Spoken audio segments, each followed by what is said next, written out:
प्राजक्त तनपुरे यांच्या भाजप प्रवेशाच्या पार्श्वभूमीवरती कार्यालयाबाहेर मोठी बॅनरबाजी करण्यात आलेली आहे आणि याचाच आढावा घेतलाय आमचे प्रतिनिधी निलेश बुधावले यांनी। बघूयात। राष्ट्रवादी काँग्रेस शरदचंद्र पवार पक्षाचे माजी मंत्री प्राजक्त तनपुरे आज भाजपमध्ये प्रवेश करत आहेत। आज दुपारी 3 वाजता त्यांचा भाजपमध्ये प्रवेश होतोय आणि यासाठीची तयारी आता मुंबईत देखील करण्यात आल्याचं आपल्याला दिसतंय। प्राजक्त तनपुरे यांच्या नावाचे ब्लेक्स या भाजप कार्यालयाच्या आसपास लावण्यात आलेले आहेत। यामध्ये आपण पाहतोय पंतप्रधान नरेंद्र मोदी यांच्या फोटोसोबतच नगर जिल्ह्यातील महत्त्वाचे सुजय विखे पाटील जे या प्रवेशाच्या निमित्तानं एक कुठेतरी महत्त्वाचा भूमिका बजावत होते, त्यांचा देखील या ठिकाणी आपल्याला फोटो पाहायला मिळतोय।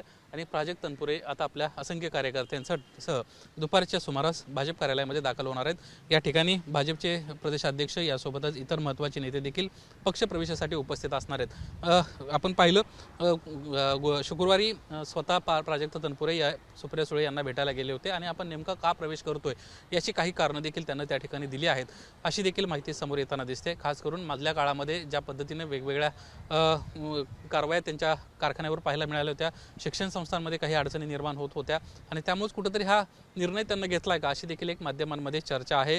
राहुरीची पोटनिवडणूक प्रचंड गाजली होती। अक्षय कर्डिले विरुद्ध प्राजक्त तनपुरे ही लढाई होणार होती आणि प्राजक्त तनपुरे यांचा वर चष्मा या निवडणुकीत होता, मात्र ऐनवेळी त्यांना माघार घेतली आणि त्यानंतर एक प्रकारे भाजपचा सीट निवडून यायला एक मोठी मदत देखील झाली होती आणि त्यानंतर प्राजक्त तनपुरे भाजपमध्ये जाणार अशा जोरदार चर्चा असताना त्यावर आता शिक्कामोर्तब होत आहे आणि आज 30 मे रोजी दुपारी 3 वाजता प्राजक्त तनपुरे भाजपमध्ये प्रवेश करतायत आणि कदाचित नगर जिल्ह्याची जी विधान परिषदेची जागा आहे ती त्यांच्या वाट्याला येऊ शकते, अशा देखील एक प्राथमिक माहिती या निमित्तानं समोर येते। कॅमेरामन सचिन शिंदेसह निलेश बुधावले, एबीपी माझा, मुंबई।